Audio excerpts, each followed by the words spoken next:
আমি অসম চৰকাৰক অনুৰোধ জনাইছোঁ এটাই কথা যে ইয়াত খুব জৰুৰীকালীন খুব দ্ৰুতগতিত ৰাইজক সহায় কৰিবলৈ আগবাঢ়ি যাব লাগিব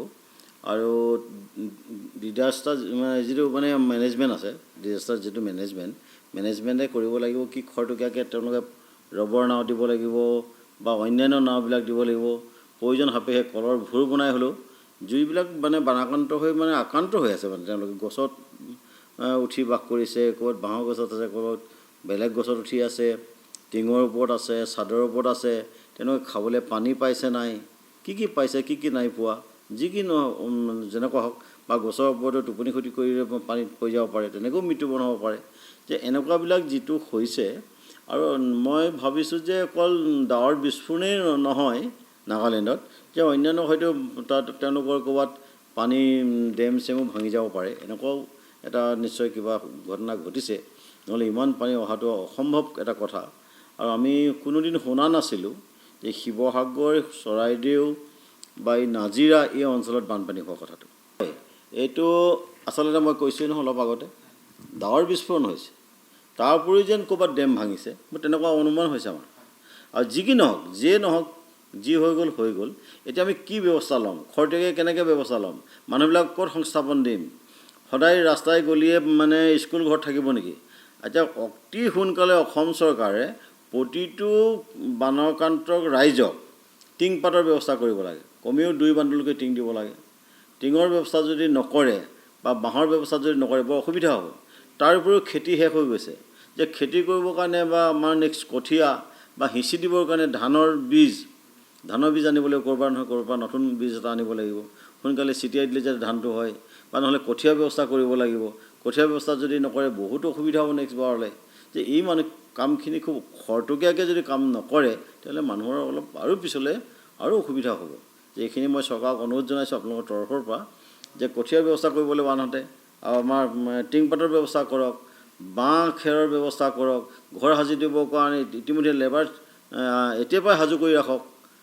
খাদ্য সামগ্ৰী দিব লাগিবই তাৰ উপৰিও এই ব্যৱস্থাখিনি কৰিব লাগিব এইখিনি যেতিয়া নকৰে তেতিয়াহ'লে চৰকাৰ আকৌ পিছলৈ আৰু হলঠেকত পৰিব আকৌ চৰকাৰৰ অসুবিধা হ'ব এইখিনি কৰিবৰ কাৰণে মই চৰকাৰক আহ্বান জনাইছোঁ দেখা যায় যে তাতে হেলিকপ্টাৰৰ জৰিয়তে আচলতে খাদ্য সামগ্ৰী বিতৰণ কৰিছে আৰু তাৰ খাদ্য সামগ্ৰীখিনি সম্পূৰ্ণৰূপে নষ্ট হৈ গৈছে আৰু দেখা গৈছে যিহেতু বহু NGO বহু সংগঠনে ইতিমধ্যে তেখেতলোকৰ আৰ্তজনক সহায়ৰ হাত আগবঢ়াইছে মই ভাবিম আপুনি এগৰাকী উদ্যোগী হিচাপে দিচাং ৰিজৰ্টৰ ফালৰ পৰা আপোনালোকে কেনেধৰণে ছাপোৰ্ট কৰিছে আমি ইতিমধ্যে যোৱাকালিয়ে পানী বেড আৰু চিৰা দিয়াৰ ব্যৱস্থা কৰিছোঁ আৰু ইতিমধ্যে আমাৰ গাঁৱৰ ল'ৰাই মই ইয়াৰ পৰা যাব পৰা নাই যদিও পইচা পাতি পঠিয়াই দিছোঁ তেওঁলোকে দি দিছে আমাৰ দিচাং ফাউণ্ডেশ্যনৰ নামত দি দিছে আমাৰ ট্ৰাইবাল ল'ৰাবিলাকো লাগি আছে কিন্তু আমি আমাৰ পাব্লিকে কিমান সাহাৰ্য দিব আমি কাৰোবাৰ পৰা দান বৰঙণি লৈ কিমান দিম আৰু নিজৰভাৱে কিমান দিম নিজৰভাৱে যিখিনি সামৰ্থ্য আছে সামৰ্থ্য অনুযায়ী আমি দিবলৈ চেষ্টা কৰিছোঁ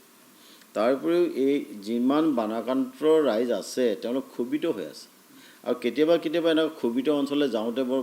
মানুহৰ প্ৰব্লেমো হয় মই তেনেকৈ প্ৰব্লেম ফেচ কৰি পাইছোঁ যে মই আহ্বান জনাইছোঁ যে বানাক্ৰান্ত ৰাইজক যে ক্ষোভিত নহ'ব যিমান পাৰে ধৈৰ্য ধৰক আৰু যিবিলাক ৰাইজে সাহাৰ্য লৈ গৈছে তেওঁলোকক অপমানিত নকৰিব আৰু যিখিনি সাহাৰ্য থাকে তেওঁলোকে নিশ্চয় দি আহিব আৰু বিশেষকৈ মই মহিলাসকলক দেখা পাইছোঁ উপায় নাই মহিলাসকলে যি আমাৰ শাৰী পিন্ধি আছে শাৰী পিন্ধি আছে আৰু মেখেলা চাদৰ পিন্ধি আছে মেখেলা চাদৰ শাৰীৰ পৰিৱৰ্তে প্ৰয়োজন সাপেক্ষে এতিয়া চিলকটাই পিন্ধিব লাগিব আইতাসকলেও যে বানত অহা যোৱা কৰিবলৈ সুচল হ'ব কাৰণ মেখেলা চাদৰ পিন্ধি গ'লে পানীয়ে ধৰি ৰাখিব তেওঁ পানীত জুতুৰ পুতুৰ খাব আকৌ পানীত পৰি পিনে মৃত্যু হোৱা আশংকা আছে সেইকাৰণে কৈছোঁ যে মই অলপ কাপোৰ কানি পিন্ধা আছে উপায় লাজ নিবাৰণ কৰিবলৈ গৈ উপায় নাই যে এইখিনি কৰিব লাগিব যিকোনো উপায় সেইখিনি কাৰণে মই ৰাইজক আহ্বান জনাইছোঁ আপোনালোকৰ